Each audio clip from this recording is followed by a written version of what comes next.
está estructurada con una ponencia principal a nombre de Patxi Leturia. Voy a haceros una breve presentación de Patxi Leturia. Veréis que es una persona que, al igual que Sergio, ha estado en primera línea y ha asumido diferentes responsabilidades. Patxi es licenciado en Psicología y actualmente es jefe de Servicio de Inserción Social, Atención a Mujeres Víctimas de Violencia Machista y Urgencias Sociales del Departamento de Política Social de la Diputación Foral de Vizcaya. A pesar de esta responsabilidad que tiene ahora, inicialmente empezó como psicólogo en una residencia hace ya algunos años y para pasar posteriormente a asumir la dirección de ese centro, un centro en Eibar. Después pasó a la empresa privada, concretamente a la Fundación Matía, como director técnico de Servicios Sociales y luego se integró y asumió la responsabilidad de la dirección de INGEMA, del Instituto Gerontológico Matía.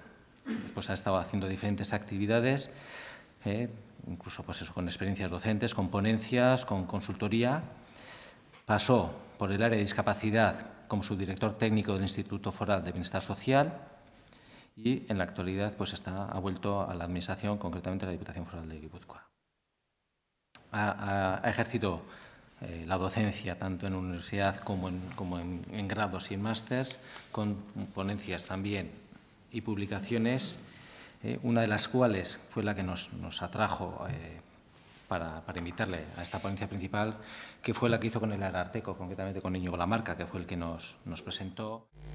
Bueno, como decimos, cuando hablamos de desprotección estamos hablando del ejercicio de los derechos y estamos hablando de la satisfacción de una serie de necesidades básicas. ¿Qué son necesidades básicas? ¿Dónde ponemos el límite de las necesidades básicas?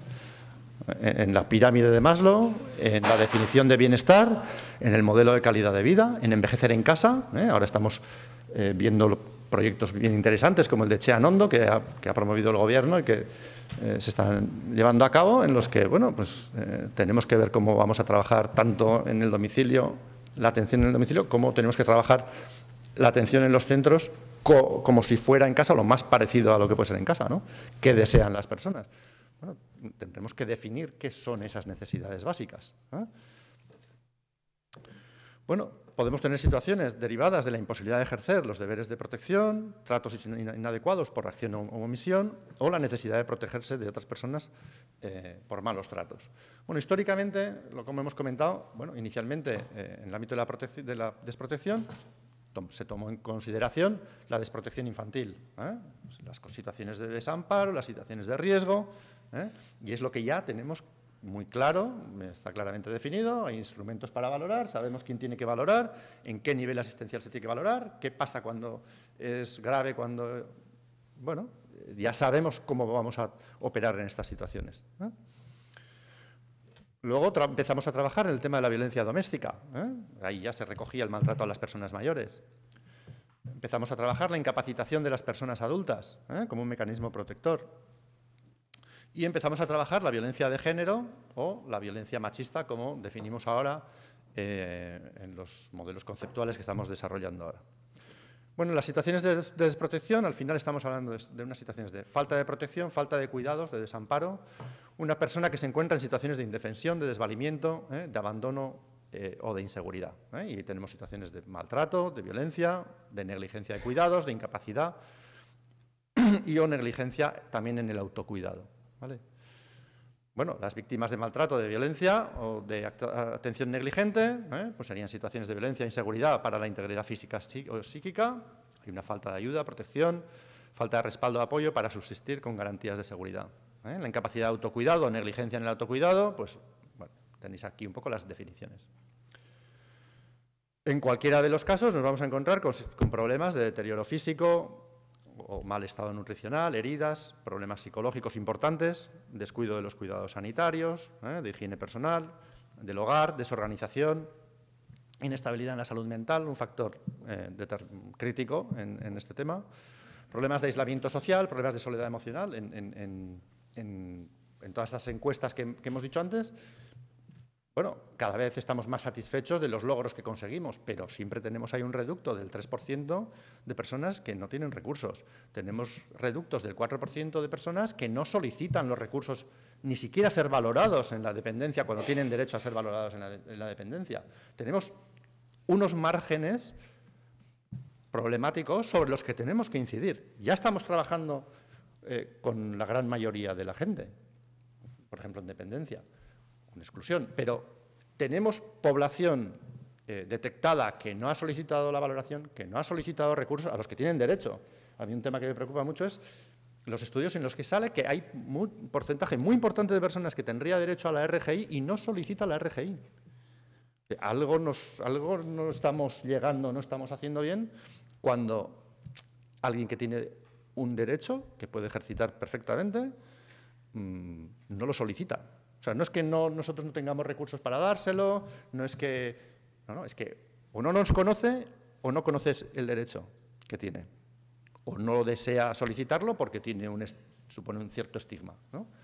Bueno, ahí tenemos un problema importante. Y nos pasa lo mismo con el tema de aislamiento social. Hay encuestas en las que sale que hay alrededor de un 5%, entre un 5 y un 7% de personas de hogares que no tienen a nadie a quien pedir ayuda en caso de que tengan una situación de crisis. Bueno, pues ahí tendremos que tener una actitud más proactiva nosotros, ¿vale? De detección, de acercamiento, Ya se están haciendo experiencias, ¿no? Yo no digo que no se estén haciendo, claro. Pero hay ayuntamientos que están poniendo medidas de seguridad en los domicilios, que están acercándose. Es decir, nosotros hemos hecho experiencias piloto de evaluación de la PCEF, de la Prestación Económica de Cuidados en el Entorno Familiar. Es decir, o sea, estamos haciendo cosas, evidentemente, pero bueno, tenemos que... Para mí, yo creo que lo que es importante es que tenemos que marcar todas estas cosas en un enfoque más global de abordaje de las situaciones de desprotección. Bueno, y todo esto lo tenemos que hacer de manera coordinada. Yo siempre suelo decir, yo entiendo o quiero creer que lo que hacemos cada uno, nos compete a cada uno y hacemos cada uno, lo hacemos más o menos bien. Y quiero creer que donde más problemas tenemos es en la coordinación, cuando las cosas las tenemos que hacer entre varios. Ya sé que también lo que hace cada uno lo podemos hacer mucho mejor, pero bueno, no dudo en que el Ayuntamiento X hace todo lo bien que puede, lo que tiene que hacer él, solo él, ¿vale?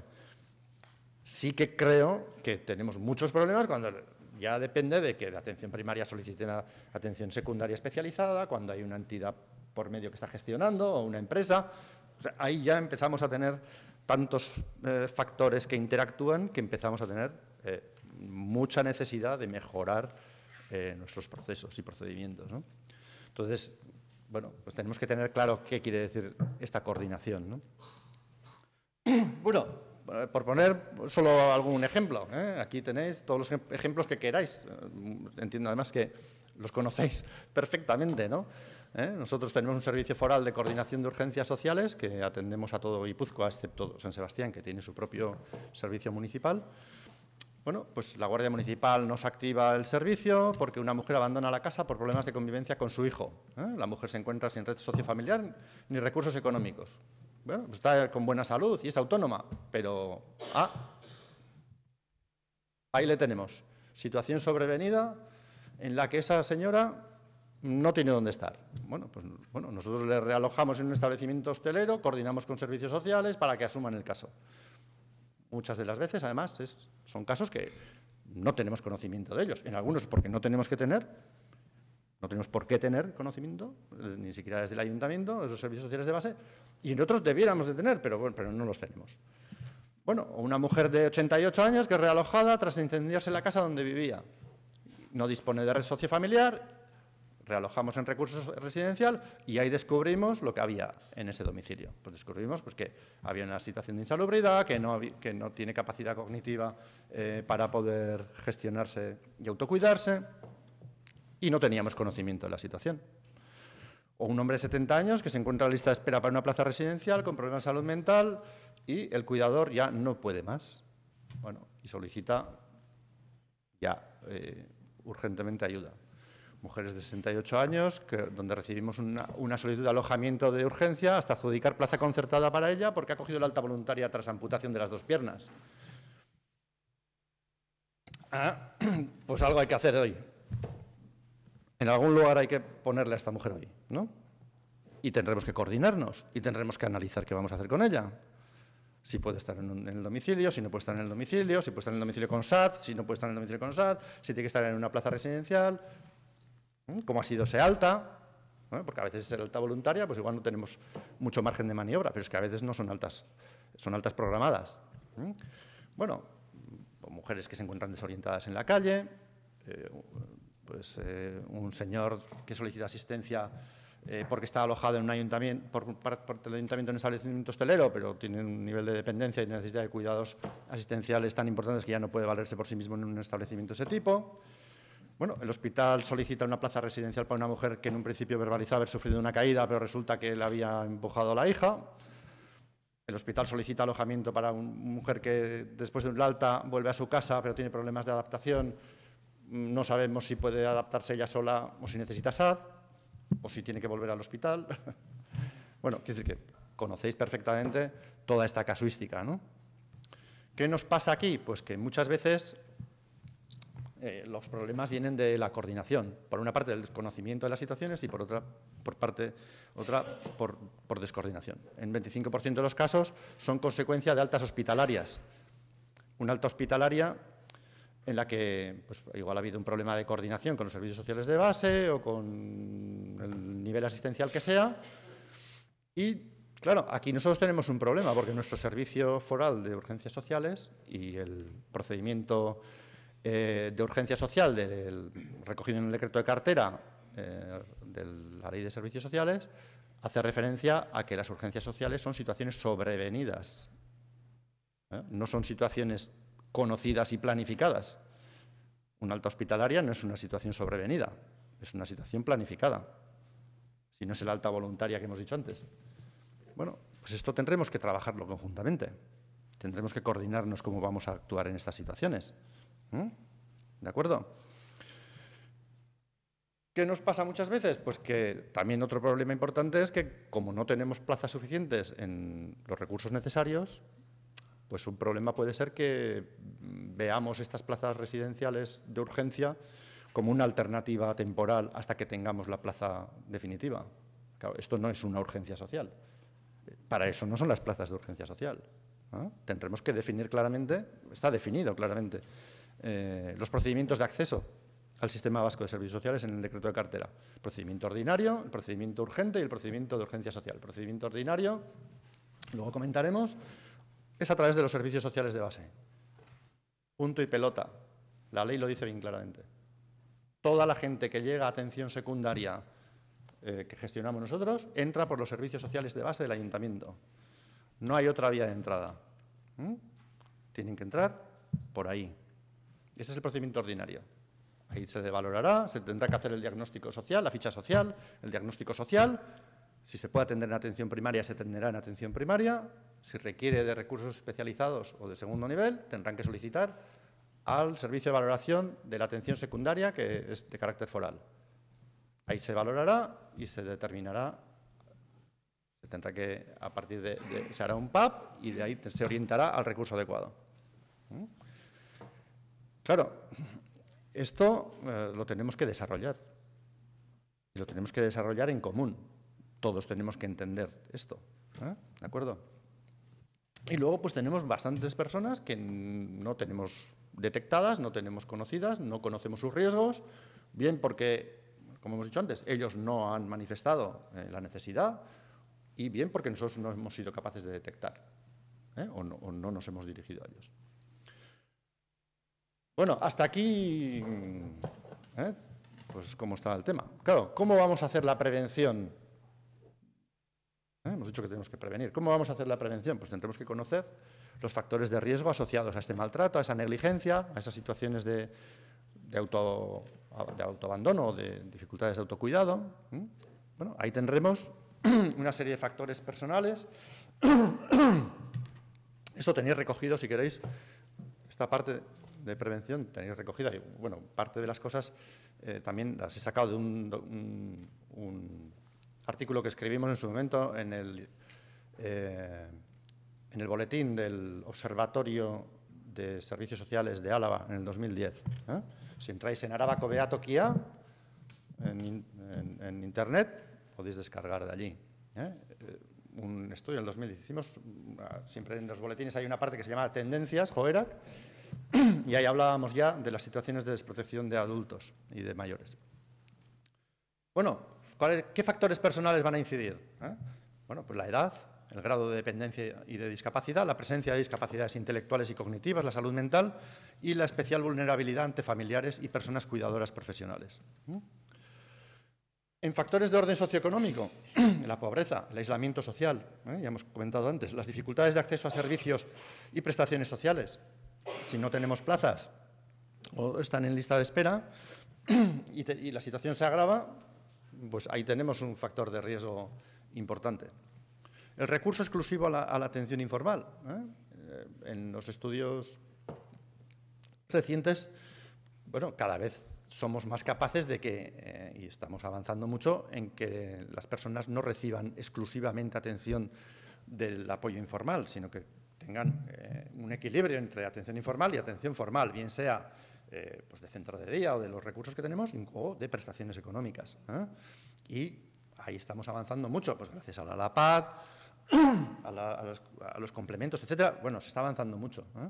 Pero bueno, todavía tenemos casos. Y bueno, pues ahora está un poco, se ha sacado un poco otra vez a la palestra, no sé hasta qué punto, de una manera un poco, no sé si decir amarilla, pero amarillista, ¿no? El tema de, bueno, pues el riesgo que existe de que algunos familiares tiendan a evitar las plazas residenciales para que la persona mayor esté en el domicilio y así hacer uso de los recursos económicos de esas prestaciones económicas vinculadas al cuidado familiar, ¿no? O, bueno, pues algo que inicialmente puede ser positivo, como que la persona mayor aporte de sus ingresos a la familia, haga una aportación económica, aparte de cuidado de los nietos, etcétera, y el impacto que puede tener eso, ¿no? Bueno, todo esto tenemos que estudiarlo, hay que estudiarlo de manera objetiva, con cuidado, sin magnificarlo como un problema que, bueno, pues yo creo que ahora ha salido recientemente pues un estudio que hacía mucho énfasis en este tema, pero que, bueno, está siendo rebatido también un poco, o por lo menos matizado. Bueno, la consecuente sobrecarga de las personas cuidadoras e informales. Sobre este tema luego comentaremos también un poco. También las características relativas a los centros y servicios. La falta de proximidad al entorno habitual es un factor importante. El aislamiento social, las malas condiciones de trabajo, el síndrome del quemado, la elevada rotación del personal que impide entablar vínculos afectivos. En un centro de 120 personas con un equipo de 100, pues ya todos nos imaginamos la rotación que hay ahí y lo que supone, las dificultades que supone el que, bueno, pues uno tenga que ser atendido en su higiene personal por no sé cuántas personas diferentes a lo largo del año, ¿no? Desde luego, yo, si puedo, evitaré una situación de esas, ¿no? Lo tengo clarísimo. La insensibilidad de los equipos directivos, ¿no? Hemos dicho antes, el nihilismo terapéutico. Una de las recomendaciones o de las ideas que voy a poner al final será tratar. Hay que tratar a los profesionales que tienen nihilismo terapéutico. No hay que informar, no hay que concienciar, no hay que sensibilizar, hay que tratarles, ¿vale? Porque es muy grave el nihilismo terapéutico. Bueno, y la falta de formación específica. También hemos avanzado mucho en los últimos años en estos aspectos. Luego también comentaremos un poco el tema y creo que ha habido un avance muy importante. Ahora bien, yo creo que es necesario un modelo unificado en relación a los derechos y a la desprotección. Creo que estamos avanzando en la utilización de la incapacitación, estamos avanzando en el instrumento de detección de malos tratos, por ejemplo, que se presentará luego, que se hablará luego de él. Pero creo que nos falta, desde ese enfoque de la ley, de la función protectora que hemos dicho en la ley, tenemos que ser capaces de llevarlo al procedimiento básico de atención y desde ahí es desde donde luego tenemos que trabajar todas estas contingencias o riesgos o situaciones. Yo creo que es fundamental avanzar en el modelo de calidad de vida, creo que es fundamental avanzar en el modelo comunitario y, como digo, en el procedimiento básico de acceso y atención en los servicios sociales. No debiéramos de hacer una línea paralela para esto. Debiéramos de integrarlo en los procedimientos normalizados, estandarizados de atención a los ciudadanos recogidos en esa ley. En esa ley y en el ámbito sanitario exactamente igual. Y en el sociosanitario en la medida en que coinciden los dos sistemas. Bueno, en ese modelo yo creo que el resumen del modelo al final es tenemos que buscar un equilibrio para todas las personas que estamos aquí en cualquier edad, en cualquier momento, un equilibrio entre la autodeterminación, la seguridad y los derechos. Todos, como dice una persona que trabaja mucho con el tema de la vida independiente, todos nosotros vamos a pasar en algún momento de nuestra vida por la silla de ruedas. Todos vosotros vais a utilizar la silla de ruedas en algún momento de vuestras vidas. Esperemos que no sea a partir de ahora, que solo sea cuando eréis niños, ¿vale? Perfecto. ¿Vale? Pero todos vamos a pasar por ahí. Entonces, para todos nos vale este esquema. Todos vamos a trabajar, vamos a vivir en diferentes momentos de nuestra vida, en diferentes equilibrios en esta relación entre la autodeterminación y la seguridad de los derechos. Para garantizar la autodeterminación tenemos que mantener las competencias de las personas, entrenando en habilidades, atendiendo, a través de apoyos, ayudas técnicas, ofreciendo servicios personales en entornos adaptados. Pero la clave está aquí. Autodeterminación, seguridad y derechos. Ahí se resume todo. Tenemos que trabajar desde un enfoque de calidad de vida, intentando conseguir resultados y midiendo si realmente conseguimos resultados en las dimensiones que hemos comentado antes. Somos muy buenos en analizar a cuánta gente atendemos, eso sabemos hacerlo muy bien, y cada vez atendemos a más. No sabemos si para conseguir los resultados que hay que conseguir. Como decía aquel, si hacemos tornillos y perdemos 1 céntimo en cada tornillo, hacer más tornillos no merece la pena, ¿vale? Más vale dejar de hacer tornillos y hacer otra cosa. Bueno, pues aquí tenemos un problema importante de evaluación de resultados en nuestros procesos. Tenemos que ser capaces de avanzar en medición de si conseguimos los resultados que tenemos que conseguir en estas dimensiones de calidad de vida con las personas con las que estamos trabajando. Bueno, tenemos que trabajar la calidad de la gestión, es esto que estamos diciendo, y siempre desde un compromiso ético. ¿Qué dice el procedimiento básico de acceso y atención? Lo que hemos comentado antes. El procedimiento básico ordinario es el acceso de toda la demanda, el análisis de todas las necesidades desde los servicios sociales de base. Es muy importante avanzar en esta línea. Muy importante avanzar en esta línea. Los 3 sistemas de acceso que hemos comentado antes, el ordinario, la persona llega a la puerta de los servicios sociales de base o atención primaria de salud, toca la puerta y dice, me pasa esto, y tiene derecho, todos los ciudadanos tienen derecho a ser informados, valorados y orientados. ¿Vale? Si es el nivel asistencial adecuado, es la atención primaria, a ser atendidos desde atención primaria. Si necesitan una atención especializada o a nivel secundario, a solicitar a los servicios de atención secundaria de carácter foral la valoración y la realización del PAP y la derivación o la orientación a los servicios adecuados, recogidos en la cartera. Todo está recogido. La cartera está consensuada, sin aprobar, pero está consensuada. Esperemos que se apruebe y se publique este año. Y ahí tenemos una referencia, no creo que es cerrada, porque tenemos una función promotora y de fomento importante, más allá de lo que aparece en la cartera, pero desde luego lo que aparece en la cartera lo tenemos que hacer. El procedimiento urgente es cuando alguien está ya evaluado y está en listas de espera, por una contingencia determinada, hay que hacer chandapasa, hay que saltarse la lista. Ese es el procedimiento urgente. Y la urgencia social, como veremos ahora, es una situación en que la integridad física o psíquica de la persona, en este caso mayor o dependiente, se encuentra en peligro debido a una situación sobrevenida que provoca una desatención en la misma. ¿Vale? Entonces, eso es una urgencia social.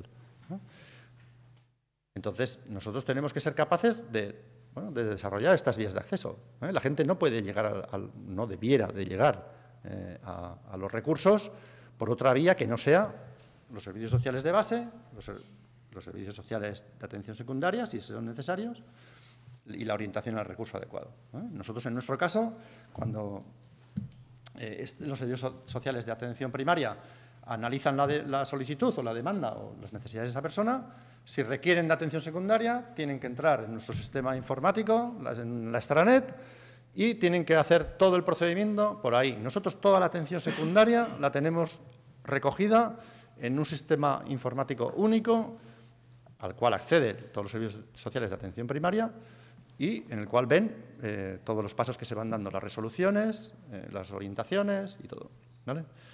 Entonces, esto yo creo que es un tema crítico si queremos lograr una garantía del derecho recogido en la ley a la protección de las personas. Bueno, como hemos dicho, la atención primaria, la atención secundaria, ahí, evidentemente, tenemos que incluir la atención sociosanitaria. Hay muchos casos en los que tenemos objetivos comunes y que tenemos que trabajar de manera conjunta el sistema sanitario y el sistema social. Y tenemos los servicios de coordinación de las urgencias sociales como una vía diferente de acceso. Bueno, nosotros en nuestra sección, en nuestro servicio de atención a violencia machista y urgencias sociales, lo que tenemos son unos centros de acogida específicos, una atención psicosocial, una atención sociojurídica y un servicio foral de coordinación de urgencias sociales. Estos centros de acogida psicosocial y sociojurídica son para mujeres víctimas de violencia machista, mayores también, pero que vienen por violencia machista. El Servicio Foral de Coordinación de Urgencias Sociales dispone en todos los, para todo el resto de contingencias de plazas de urgencia en el ámbito de la dependencia, plazas de urgencia en el ámbito de la discapacidad, plazas de urgencia en el ámbito de la inserción social, ¿vale? Entonces, nosotros atendemos durante 7 días, si hace falta, hacemos la valoración, hacemos la coordinación y si tiene que pasar a atención secundaria, aproximadamente un 40% de los casos pasan a atención primaria de urgencias sociales y otro 40% pasa a atención secundaria. Esos 40 que pasa a atención secundaria, tenemos que tener en cada uno de los dispositivos para las diferentes contingencias la capacidad de absorber una urgencia de ese tipo. ¿De acuerdo? Bueno, aquí sí quería comentaros el GTI ese que pone, eso, bueno, quería hacer referencia, en el ámbito de la violencia machista hay un acuerdo interinstitucional entre todas las instituciones del País Vasco para hacer un seguimiento de esta violencia y de los recursos disponibles para estas contingencias, para estas situaciones.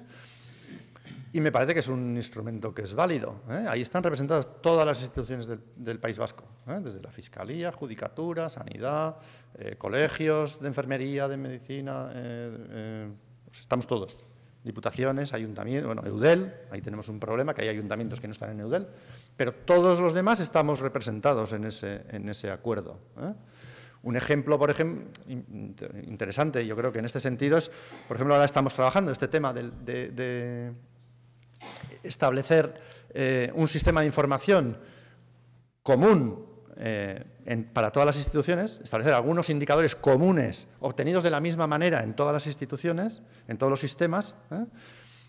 Y nuestra idea en el ámbito de los servicios sociales no es que se generen sistemas paralelos de obtención de sistemas de información, sino todo lo contrario, es que los sistemas actuales que tenemos entre igualdad, servicios sociales, relacionados con violencia machista, se integren en el diagnóstico social. Estamos hablando con Gobierno vasco para que en la herramienta de diagnóstico social se integren aquellos indicadores que están aprobados en la Comisión Política de Seguimiento de este acuerdo. O sea, esto no es un tema solamente técnico, los técnicos hemos propuesto, políticamente se ha acordado. De momento hay 6 indicadores de cobertura asumidos por todas las instituciones que van a ser iguales y obtenidos de la misma manera, ¿vale? Eso desde los servicios sociales no lo tenemos que obtener en un Excel en paralelo, tienen que estar integrados en el diagnóstico social, que para eso tenemos una herramienta de diagnóstico social, ¿vale? Y tienen que estar integrados en la Guisartenet, en la plataforma informática desde la cual se posibilita a todas las instituciones, a todos los ayuntamientos, perdón, a operar con esa herramienta, ¿vale? Yo creo que esto es importante, integrar todo aquello que vayamos haciendo, todos aquellos desarrollos que vayamos haciendo en los procedimientos normalizados. Otro tema que es importante, que estamos trabajando en este momento nosotros en Guipúzcoa, es intentar buscar una interoperabilidad entre la plataforma Guisartenet con la plataforma Extranet nuestra, porque ahora existen 2. Todo lo que está en atención secundaria entra por Extranet, ¿vale? Pero con Guisartenet no todos los ayuntamientos utilizan la plataforma informática Guisartenet. Hay algunos que sí utilizan, otros que solo utilizan para aquello a lo que están obligados, que es solicitar las AES, y otros no la utilizan ni la van a utilizar, porque no están de acuerdo y porque tienen su propia plataforma. Bueno, nosotros estamos intentando conseguir una interoperabilidad entre las plataformas existentes, porque lo demás no hay sistema que seamos capaces de crear. Y un tema importante desde el punto de vista de la calidad asistencial. Cada persona debe ser atendida en el momento, en el nivel y en el recurso adecuado de manera proporcional a sus necesidades. Muchas veces nos pasa, y yo sé que es inevitable, y a veces no tenemos más remedio, que como no tenemos plaza de residencial sociosanitaria porque tiene una enfermedad mental, pero no da dependencia y no ha sido diagnosticado el diagnóstico de trastorno de personalidad, bueno, pues vamos a pedir una plaza de inserción. Bueno, igual no hay más remedio, ¿vale? Pues igual no tenemos otra manera de operar, ¿vale? Que lo estamos haciendo fatal, tenemos que tenerlo claro, porque si pensamos que lo estamos haciendo bien, que a veces tenemos también el pequeño defectillo, ¿no?, que tenemos todos de deseabilidad social. Yo el primero que cuento de unas cosas maravillosas, ¿no?, y luego suelo ser demasiado autocrítico también, pero bueno. Quiero decir que tenemos que ser conscientes de cómo operamos y cómo a veces resolvemos problemas, que es para lo que estamos, pero a lo mejor no en el nivel adecuado, a lo mejor no en el momento adecuado, a lo mejor no en el recurso adecuado. A nosotros nos ha pasado, por ejemplo, en la atención psicológica a mujeres víctimas de violencia machista. Como era el programa que teníamos más desarrollado, pues yo creo que muchas veces se derivaba a ese programa a gente que no tenía necesidad de una atención psicológica. Pero como no había otra cosa, bueno, ahora estamos desarrollando más el servicio de atención sociojurídica, porque yo creo que en muchos casos lo que se necesita es mucho más un apoyo sociojurídico, que a lo mejor luego tienen necesidad de la atención psicológica. No digo que no, es probable que igual sí. Pero igual no necesitan 20 sesiones de atención psicológica si les resuelves el problema sociojurídico con antelación. Y esto nos pasa mucho. Se generan problemas de desprotección porque no hemos resuelto el problema de dependencia o de exclusión. No voy a echar toda la culpa a los de dependencia. o en exclusión, que es lo que llevo yo, en el momento adecuado. Y si no resuelves los problemas de exclusión o de riesgo de exclusión, en una persona mayor que vive sola en la parte vieja, en el casco viejo, pues seguramente a corto o medio se dará una situación de desprotección, ¿vale? Como si tenemos una situación de dependencia desconocida, como los ejemplos que hemos puesto, pues a lo mejor si no somos capaces de lograr esto, pues es probable que se nos provoque otro problema de este tipo. Bueno, ya hemos comentado un poco el Servicio Foral de Urgencias Sociales, cómo estamos trabajando, qué consideramos urgencia, lo que dice la cartera, y las diferentes causas que atendemos. Un poco son los casos que hemos comentado antes, o la imposibilidad del cuidador habitual de ofrecer cuidado adecuado, el abandono negativo de proseguir en el cuidado, la detección de situaciones de maltrato físico y emocional, la imposibilidad de utilizar domicilio habitual porque hay una insalubridad, la imposibilidad de utilizarlo por un derrumbe. Hay un incendio, se cae el edificio y hay que sacar a 50 personas en Pasaya o aquí en Bermeo, creo que ocurrió, en Bermeo fue hace 2 años, bueno, pues hace 2 años pasó aquí y el año pasado nos pasó a nosotros. En Pasaya, bueno, pues ahí hay que actuar de manera inmediata y el primer día poner una carpa, pero al día siguiente hay que ubicar a toda esa gente en algún sitio y luego hay que atender a esa gente del estrés postraumático que se ha generado. Bueno, no vamos a entrar en más detalle. Procedimiento. Bueno, yo creo que como buenas prácticas, desde luego, tenemos que avanzar más en la idea de la centralidad de la persona. Siempre hablamos del derecho a ser oído, yo creo que tenemos que pasar del paternalismo y del derecho a ser oído a la visión de la autodeterminación. Y tenemos que desarrollar el modelo de servicios sociales en todas sus facetas. Tenemos que establecer estrategias sobre las personas y sus capacidades. Tenemos que establecer estrategias sobre los profesionales y su entorno, sobre la organización interinstitucional y la coordinación, sobre la organización de los centros y los programas, no solo de los centros. Lo que comentábamos antes, bueno, pues nosotros acabamos de estar analizando qué impacto tiene la PCEF, la prestación económica de cuidados en el entorno familiar, si realmente sirve para cuidar mejor o para qué se utiliza ese dinero, ¿no?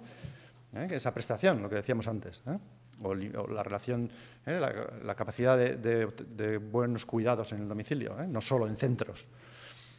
Las familias y las personas cuidadoras. Si estamos haciendo una apuesta por el modelo comunitario, que es lo que dice la ley, y nos creemos la normalización, la integración en el modelo comunitario, pues tendremos que trabajar sobre las familias y las personas cuidadoras.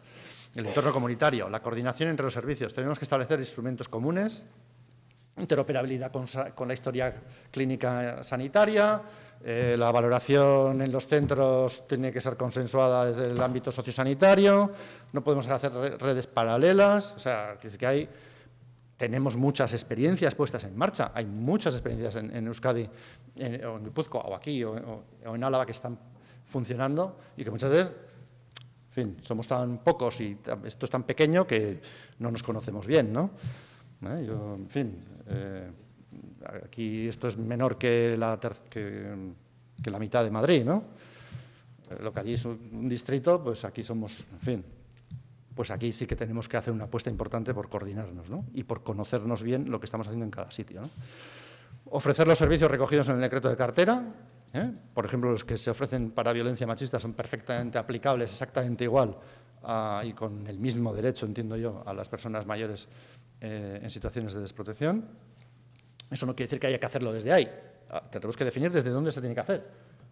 Si se tiene que hacer desde dependencia, se tiene que hacer desde el Departamento de Derechos Humanos, pero que tenemos que tener claro desde dónde ofrecemos estos apoyos, yo creo que es un reto a corto. Bueno, en el ámbito judicial, bueno, luego se hablará de este tema, pero yo creo que nosotros podríamos pedir, evidentemente, agilizar los procedimientos, que la protección sea en relación al nivel de capacidad de cada uno y con una visión de proceso, más de garantía de derecho que de incapacitación.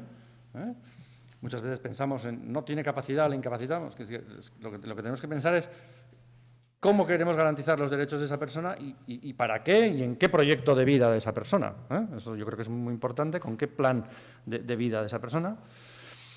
Bueno, todos los temas que ya conocéis, las fundaciones tutelares, etcétera. Yo creo que aquí hay un reto también importante, que es el que tenemos que superar todas las situaciones en las que somos juez y parte. Esto es un problema. O sea, la garantía de derechos no puede venir de que quien sea parte sea el juez. Esto tenemos que avanzar también en este tema, como decimos en el enfoque de proceso, y tenemos ejemplos claros.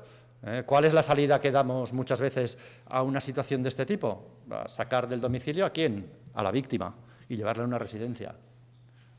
Esta es la solución que se nos ocurre. Somos tan buenos, trabajamos tan bien, la calidad asistencial, los derechos, ¿no? La protección. Entonces, cuando nos encontramos con una situación de este tipo, muchas veces la solución ¿cuál es? Un castigo. En vez de sacar del domicilio al agresor, sacamos a la víctima, ¿no? Bueno, pues tendremos que analizarlo, ¿no?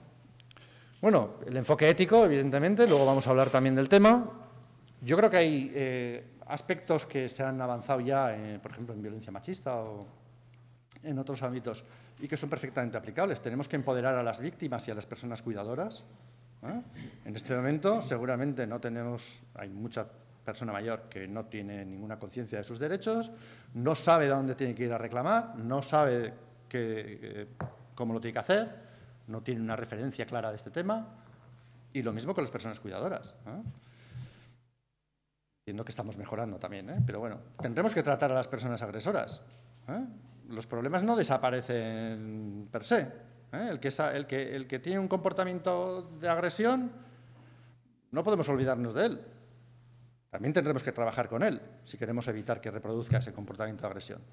Bueno, el enfoque de género, creo que tenemos que mejorar el conocimiento de cómo viven las salidas de esa situación en aquellos casos que ya hemos tenido para poder mejorar en la atención en los siguientes. Por ejemplo, el tema que hemos dicho, el análisis de los itinerarios de salida. Esto se está trabajando mucho en el tema de mujeres víctimas de violencia machista.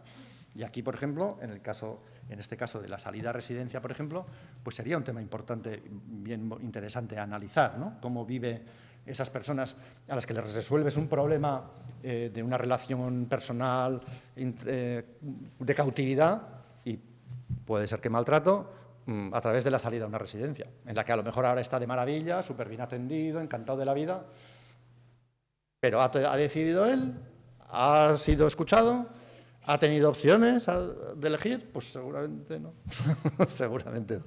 En algunos casos sí, en otros no. Pues sería interesante hacer análisis cualitativo sobre este tema, ¿no? Bueno, análisis específico sobre las interseccionalidades o intersecciones que se hablan, ¿no?, en violencia machista, ¿no? Las mujeres mayores, ¿no? Ahí coinciden diferentes problemas. Puede coincidir la violencia machista, el machismo, los problemas de igualdad o de género y los problemas de edadismo.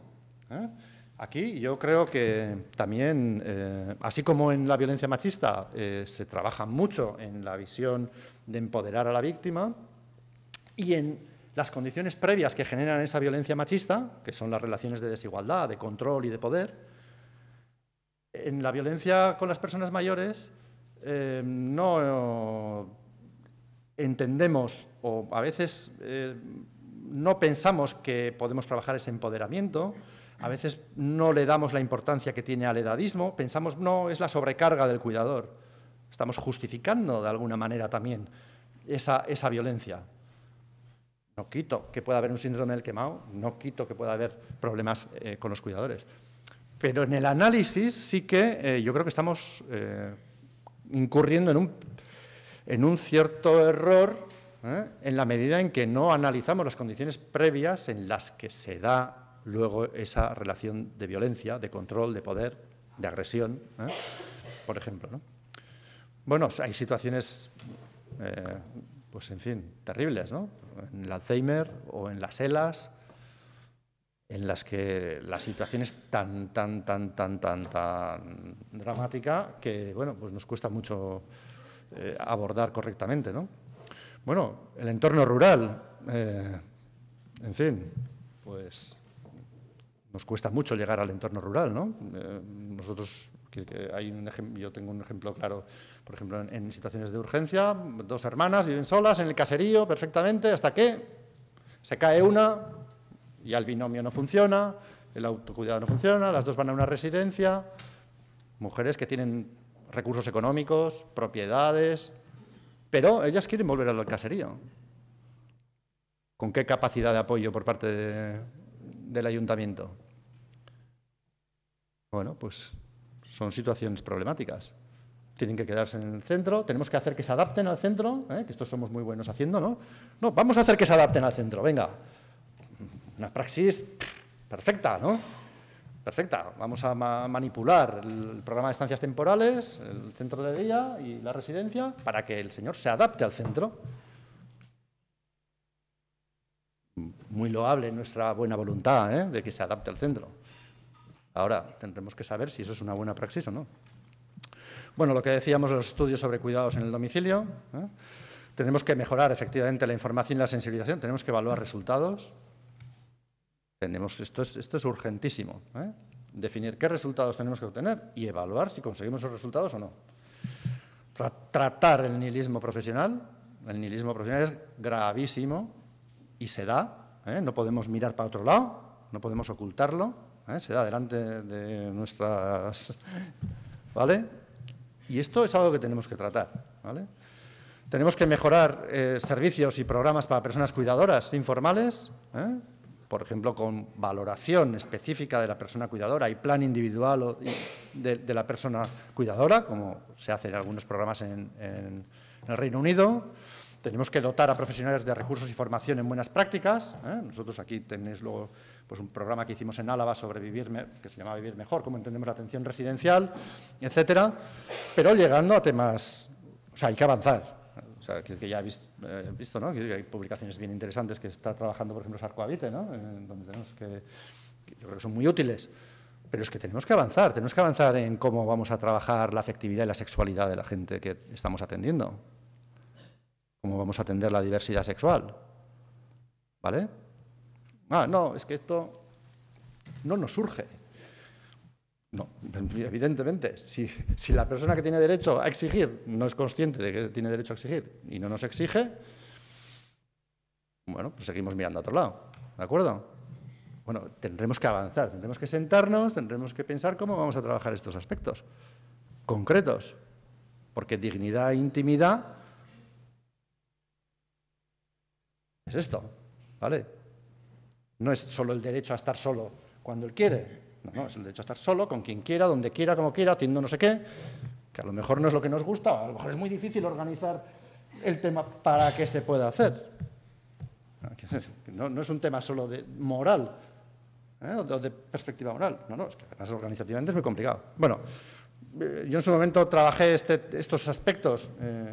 Este libro tenéis disponible en la web del Ararteko. Aquí trabajamos, bueno, aparte de la revisión de los derechos y de la prevención del maltrato y todo esto, hicimos un trabajo yo creo interesante para escuchar qué pensaba la gente. Trabajamos con alrededor de 70 personas mayores autónomas que participaban en diferentes recursos, etcétera, con 70 personas dependientes que estaban en residencias en un 70% y 30% en centros de día, mentalmente, cognitivamente bien, por encima de 24 MEC, con 16 familias de personas con deterioro cognitivo, solo 16, queríamos trabajar con 50, pero bueno, 16 aceptaron con 16, luego con 20 profesionales, y tenéis ahí los cuestionarios que utilizamos para trabajar cualitativamente, todo. Yo creo que había ideas muy importantes aquí. Por ejemplo, todos somos muy buenos ofreciendo un documento de normativa, de derechos y deberes, y lo hacemos todos. Pues, claro, ¿qué pasa? Que cuando les preguntas a ellos, te dicen, ¿a ti te han dado algo, te han explicado algo de los derechos que tienes? Claro, ellos te dicen, a mí no. Igual a mi hija. ¿Vale? Bueno, pues, ¿eso qué quiere decir? Pues como el consentimiento informado. Si lo mal utilizamos, no vale para nada, y no solo eso, encima tiene un efecto pernicioso, porque trastorna realmente a la persona, ¿no? A mí, no a la persona mayor. Yo cuando veo, firma esto, pues yo lo firmo. Es un desastre, mala praxis absoluta. ¿Qué ocurre? Que lo mismo nos pasa. ¿Cómo cuando les preguntas, bien, y tu hija, tú conoces los derechos que tienes y tu hija conoce los derechos? Claro, ¿qué percepción tiene la persona mayor? La persona mayor tiene la idea de que la hija puede interactuar con los servicios porque tú tienes derecho. Pues no, ahí salía que la visión que tenían las personas mayores es que ella lo tenía que hacer porque era su responsabilidad, pero no porque era tu derecho. Bueno, pues esto tendremos que trabajarlo también, ¿no? Que las relaciones familiares están muy bien, el apoyo familiar está muy bien, tenemos que integrar a las familias en los centros, ¿ya? Pero tendremos que intentar ver un poco cualitativamente qué supone. Bueno, lo mismo tenéis, un resumen, tenéis en esta revista, que también está en Internet, si entráis en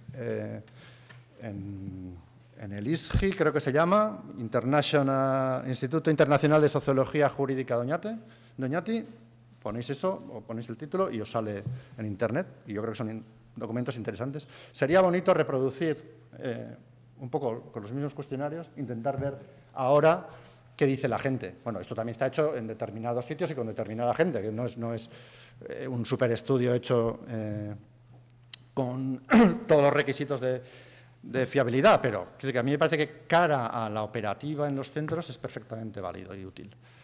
Bueno, nosotros sí que decíamos, bueno, una serie de principios, establecíamos en Guipúzcoa la idea de que la dependencia no limita la condición de la persona, la protección de las personas mayores dependientes es una responsabilidad social, y algo que en discapacidad lo tienen muy claro, y que nosotros tenemos, yo creo que ya bastante claro con el tema de la discapacidad, pero no tan claro con los mayores, que es que la protección de los derechos de las personas dependientes es una garantía de protección de los derechos de todos. Y esto vuelvo un poco a la idea de antes, tenemos que volver a la línea de normalización, de integración, de procedimiento básico. O sea, esto no es algo excepcional.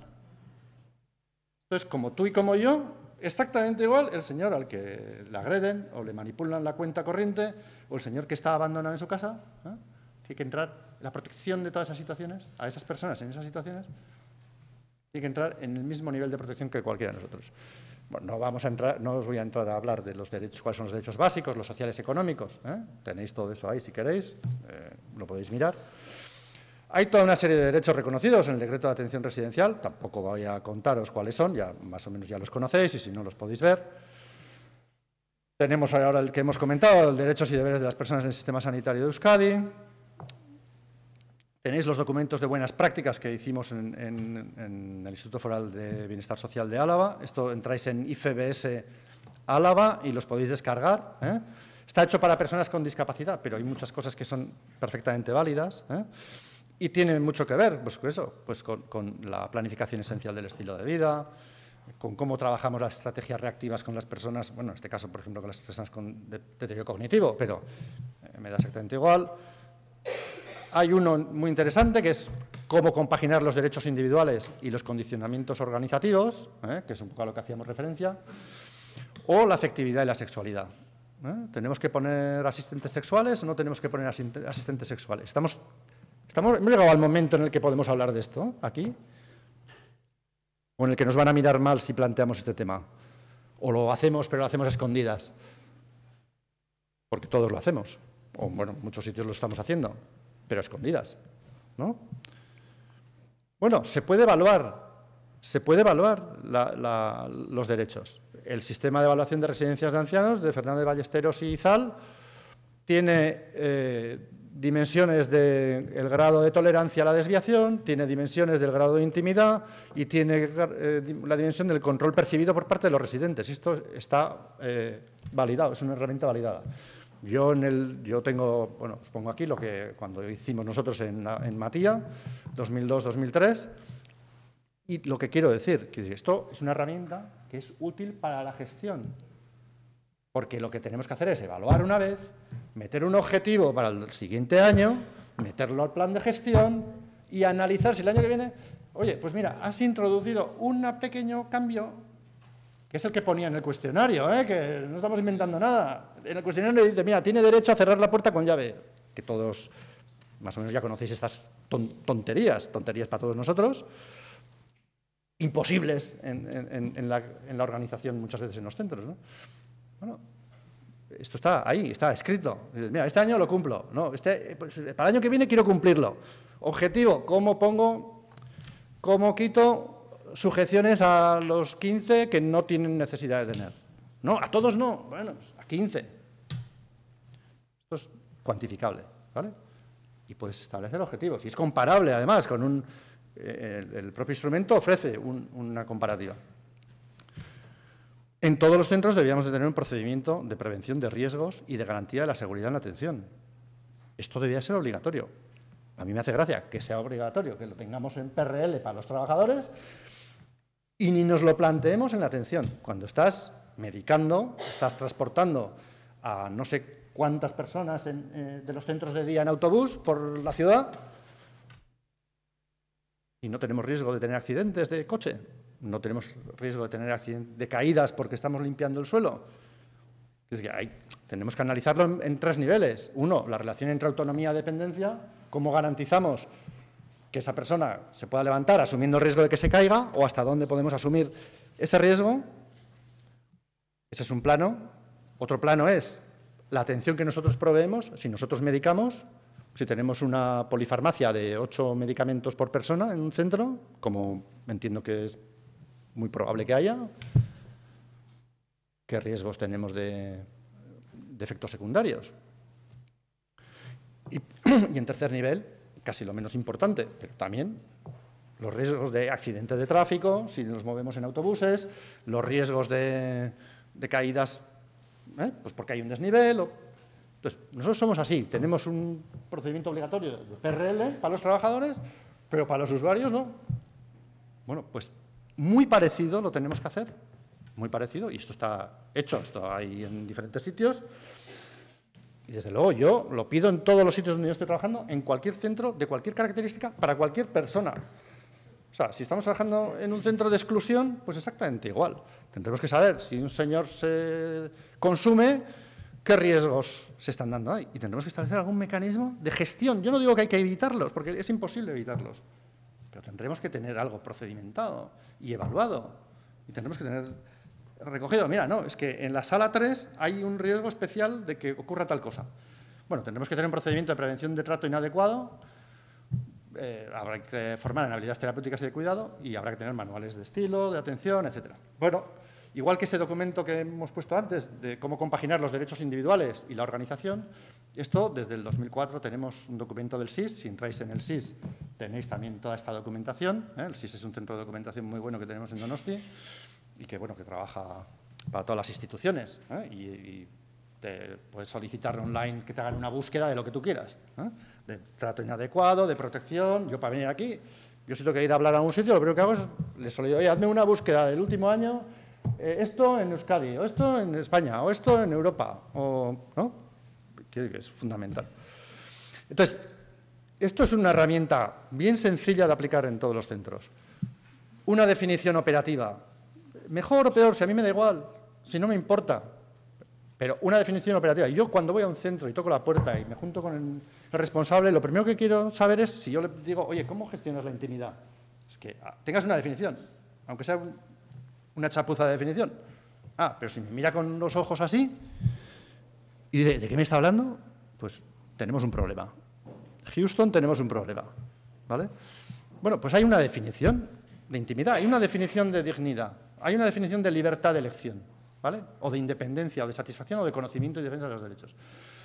Y tenemos 230 recomendaciones en relación con cómo impactan los aspectos materiales en la intimidad, cómo impactan la atención personal en la intimidad, o en la dignidad, o en la autonomía.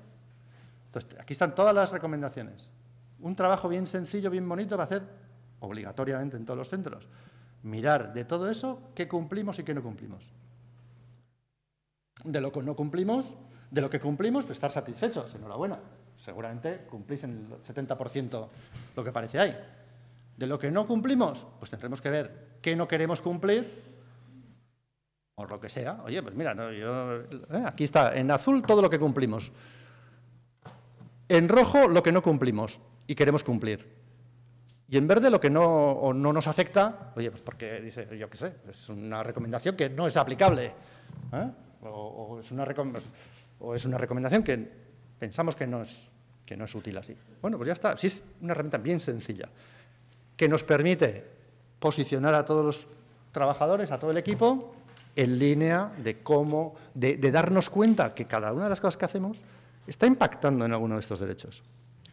Y de lo mismo que decíamos antes, oye, pues si estamos cumpliendo el 70% y no cumplimos el 30%, y de ese 30%, pues el año que viene queremos mejorar en un 5%, pues, o en 5 recomendaciones, me da exactamente igual, pues dices, mira, pues el año que viene vamos a poner la llave, vamos a quitar no sé qué, vamos a dar a elegir en la comida, si no podemos dar a elegir todos los platos, pues vamos a dar a elegir el postre. Me da exactamente igual, o sea, que a veces son tonterías.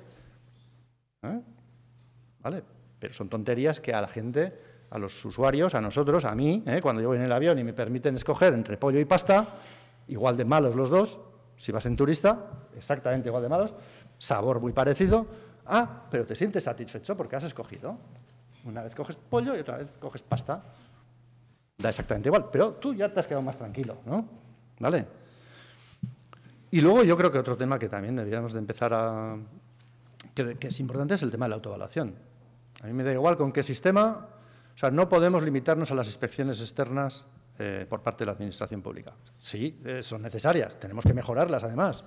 Tenemos que pasar de los estándares estructurales a estándares de proceso, a estándares de calidad, a estándares de resultado en las inspecciones también. Pero yo creo que es muy importante las autoevaluaciones propias, con la herramienta que nos dé la gana, me da exactamente igual. Yo en su momento hice una y era la que utilizábamos nosotros. Y me parece que es lo mismo, sirve para que todo el personal se sitúe. Yo a la gente de mis equipos yo les pedía, en su momento cuando estaba en centros y en Álava también, en discapacidad, yo decía, oye, tú sitúate en que eres un usuario o en que eres el familiar de un usuario y valórame de 0 a 5 estos ítems. Wow, con eso ya has hecho un cortocircuito, la gente ya se vuelve loca, ¿eh? O sea, si quieres volver loca a los currelas, a los equipos, con eso ya les has vuelto loco. ¿Cómo? Pero yo no puedo ponerte tú en el lugar del usuario, eso nos cuesta muchísimo a todos. Hasta que no tienes más remedio y vas al médico de cabecera o no, resulta que tienes que ir a los servicios sociales de base y tienes que pedir algo y entonces, joder, entonces cambia nuestro chip y somos conscientes de, joder, los derechos, que no me han atendido bien, es que me han hecho esperar, es que quiero cambiarme de médico. Bueno, pues que esto, pues exactamente igual es cuando nosotros somos los que prestamos la atención, ¿no? Entonces, bueno, yo creo que esta es un poco la idea. Este es el observatorio nuestro, BEAGI, es el Observatorio Social de Guipúzcoa. Aquí tenéis toda la información de nuestros servicios, de nuestra atención. Tenéis todos los informes, por ejemplo, estos que hemos dicho de la PCEF o de los cuidadores, todo el mapa de servicios sociales, bueno, lo estamos revisando, se aprobó al final de la legislatura y ahora se va a revisar, pero bueno, yo creo que fundamentalmente va a ir en esta línea, va en la línea que aparece aquí.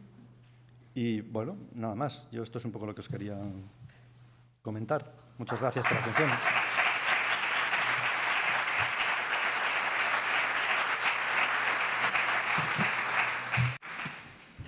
Mila esker, Patxi. Tenemos un poco de tiempo para hacer preguntas, si alguien quiere hacer alguna pregunta a Patxi Leturia.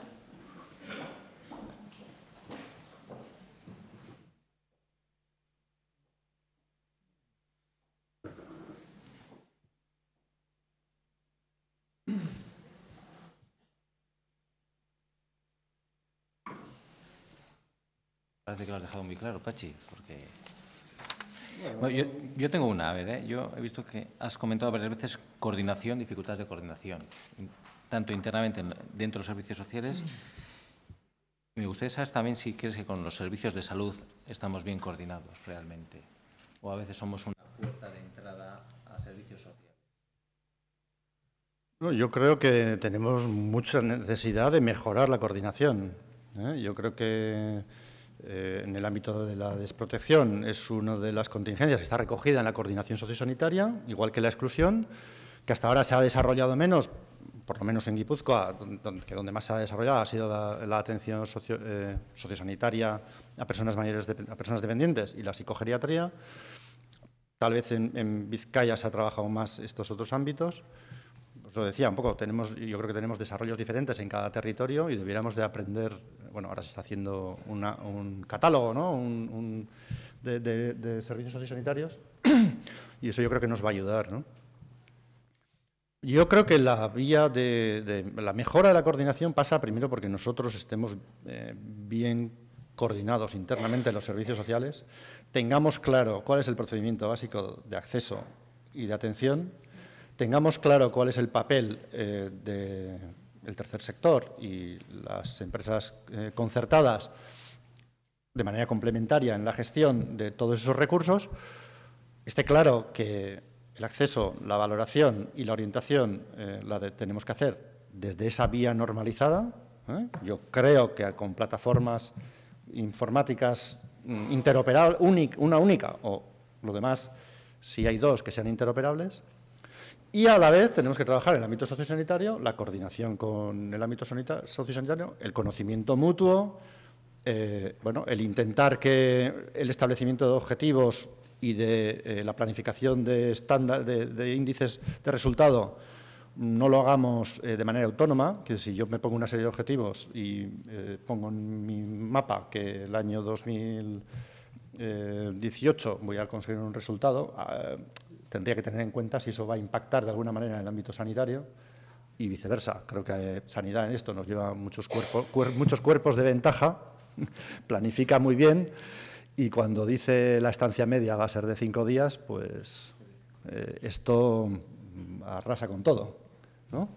Y los demás, que no sabemos por dónde nos da el aire muchas veces, pues ahí vamos, resolviendo los problemas que podemos, ¿no?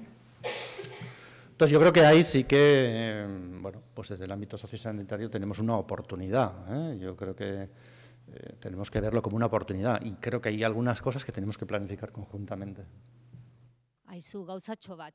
Voy a hacer en herderas un poco por llegar a más público.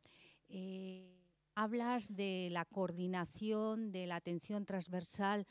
Nosotros, los que trabajamos en el ámbito social, sí que estamos observando que desde el momento que ha surgido la crisis económica, esto que es tan importante para la atención de las personas mayores, que es la valoración de la dependencia que se realiza por unos equipos que pone a nuestra disposición Diputación, pues que no están resultando ser tan que no obedecen o no son reflejo de la realidad, de las capacidades de las personas en algunos casos. Es decir, que nos está ocurriendo que los resultados son valoraciones de grado no reconocido, no se reconoce grado.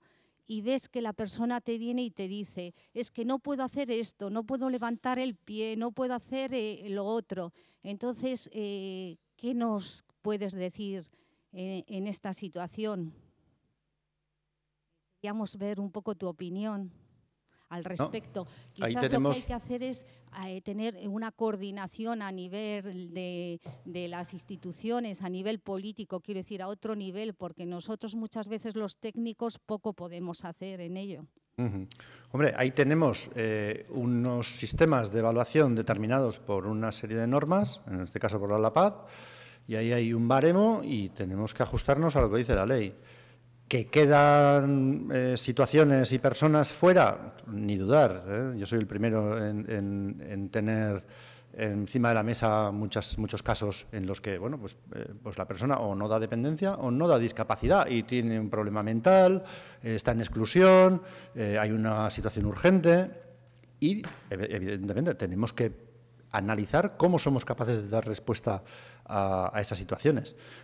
También tenemos que analizar cómo vamos a dar respuesta cuando son casos sociosanitarios, porque hay dos tipos de contingencias, pueden ser personas en exclusión o patología dual y que además dan dependencia, pero a veces sí que es cierto que el baremo no nos va a dar dependencia o discapacidad, o igual no da discapacidad.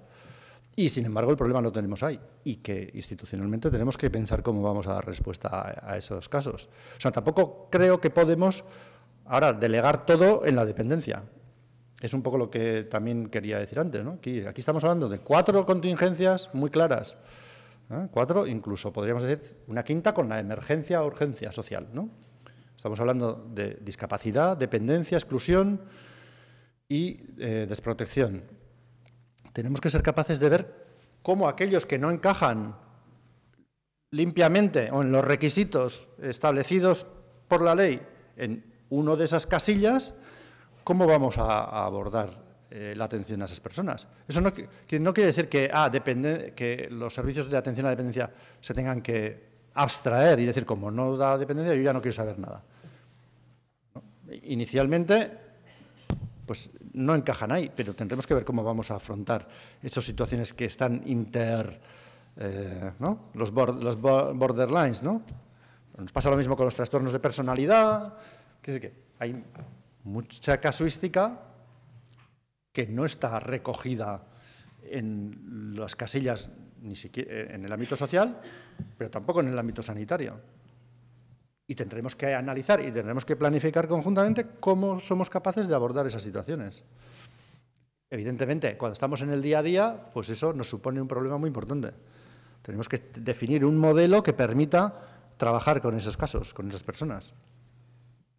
Pero ya te digo que si no dan dependencia, eso no podemos manipular para que dé, o para que dé discapacidad, o para que dé exclusión. Que a lo mejor hay que reformar dentro de un tiempo, habrá que analizar y habrá que ver si hay que volver a diferenciar los grados y niveles, si los agentes tienen peso como para poder hacer modificaciones en esa ley y en ese baremo. Pero tampoco podemos ahora hacer que eso sea, no voy a decir un coladero, pero que recoja todo.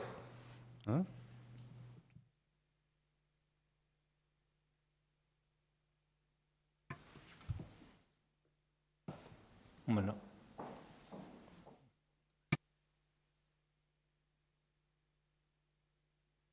Buenos días.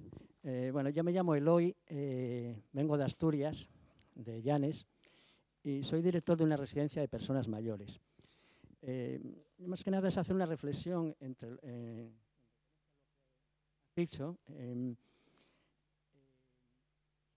final de tu exposición, ¿no? En cuanto a los derechos, a refrendar esos derechos, pero sobre todo a hacer una evaluación de esos derechos en una residencia. Es decir, todos colocamos un cartel en nuestras residencias donde ponemos derechos, deberes, bien, hay derecho a la intimidad, a la libertad de elección, a la dignidad, pero yo creo que nos paramos ahí, ¿no? Nos paramos ahí y nos detenemos en muchas ocasiones, ¿no? Sé que hemos avanzado mucho, pero queda muchísimo por avanzar, ¿no? Entonces yo me pregunto, yo siempre hablo de lo mismo. Yo el día de mañana, cuando vaya a una residencia, igual como he madrugado durante toda mi vida, no me apetece levantarme a las 8 de la mañana. Por ejemplo, ¿no? O no me gusta la coliflor, o no, una serie de circunstancias. Entonces yo creo que muchas veces pensamos que hacemos las cosas bien, pero no evaluamos, ¿no? A nosotros ha pasado, recientemente hemos implantado con la Fundación Cuidados Dignos por la eliminación de sujeciones en nuestra residencia, ¿no? Bien, entonces lo que decíamos, no, si nosotros ya intentamos hacer esto, ¿no? Realmente cuando evaluamos el proceso vimos que había unas unas cuantas personas que llevaban una sujeción física, una sujeción mecánica y que podíamos eliminar. Entonces, es refrendar un poco pues eso, ¿no? Que no debemos quedarnos en explicitar los derechos, en que eso está escrito, sino que debemos evaluar bien y analizar y revisar, ¿no? Es decir, yo sí, intimidad, pero todos los profesionales de la residencia, el médico, la enfermera, el auxiliar, quien limpia, el director, llama a la puerta antes de entrar y pide permiso, por ejemplo. O sea, evaluar esas cosas, ¿no? Entonces, me parece muy interesante la idea de decir, bueno, pues este año, ¿no? Pues vamos a trabajar sobre estos aspectos para poder ponerlos en marcha, ¿no? Bueno. Creo es que si no somos capaces de meter eso en el plan de gestión, no vale para nada. O sea, si en paralelo el psicólogo, la trabajadora social, el director, quien me da exactamente igual quién, si lo está haciendo en paralelo, muy bien, bienvenido sea. La clave está en que este señor lo meta en el plan de gestión y que vincule resultados económicos con resultados de calidad asistencial y resultados de demanda de plazas en sus centros. O sea, tenemos que ser capaces de que esto entre en la dinámica diaria de la gestión.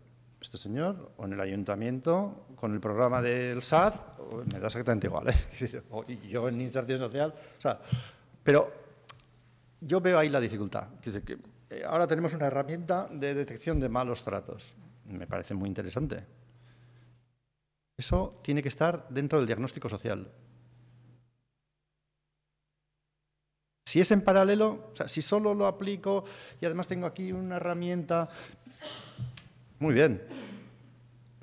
Pero es que la desprotección, la gestión de los derechos, la gestión de la seguridad, tenemos que integrarla en el procedimiento normalizado de atención al 100% de la población a la que atendemos en servicios sociales. Como hacen en sanidad, que tú estás, el médico entra en la red y le sale ping, ¿vale? Pues a ti te tiene que salir ping en el ordenador. Si pones riesgo de tal, pues te tiene que salir el instrumento que tienes que utilizar para valorar eso, complementario a la herramienta de diagnóstico social. Y de ahí tenemos que obtener un indicador que le sirva al gestor para saber, mira, es que estamos atendiendo a 6.000 personas en SAZ en Bilbao y de esas 6.000, no sé, lo que sea, ¿vale? Pero no me vale de nada saber que atendemos a 6.000. No me vale, evidentemente, es un indicador de proceso. Pero volvemos a lo del tornillo. Hacer tornillos perdiendo un céntimo, mejor no hacer tornillos. ¿No ganamos nada? Entonces nos lo preguntamos si merece la pena seguir haciendo o no. ¿Ganamos un céntimo? Ganamos no sé cuánto en calidad asistencial, ganamos no sé cuánto en satisfacción, ganamos no sé cuánto en que así este señor no va a la residencia y como el modelo es comunitario, joder, la ratio comunitario institucional, pues va mejorando, ¿vale? ¿No? Si creemos en el modelo comunitario, yo un ratio que quiero saber es cuánto gasto en recursos comunitarios frente a cuánto gasto en recursos institucionales. Y un resultado de calidad asistencial en los que mantenemos en su casa y en los que tenemos en las residencias. Tenemos que ser capaces de pasar a ese siguiente nivel. Desde mi punto de vista, nos queda mucho por hacer. O sea, primero tenemos que ir incorporando, creando instrumentos, aplicándolos, trabajando con la gente para que todos nos alineemos. Pero a futuro, el tema pasa por ahí. Pasa porque en la gestión, en los 5 indicadores macro que gestione SAR, cohabite y compare entre la zona norte y la zona sur, uno sea o la calidad asistencial resumida en no sé qué, o... ¿Me explico? Porque eso es lo que nos va a diferenciar también de los demás y es lo que va a ser una garantía de derecho.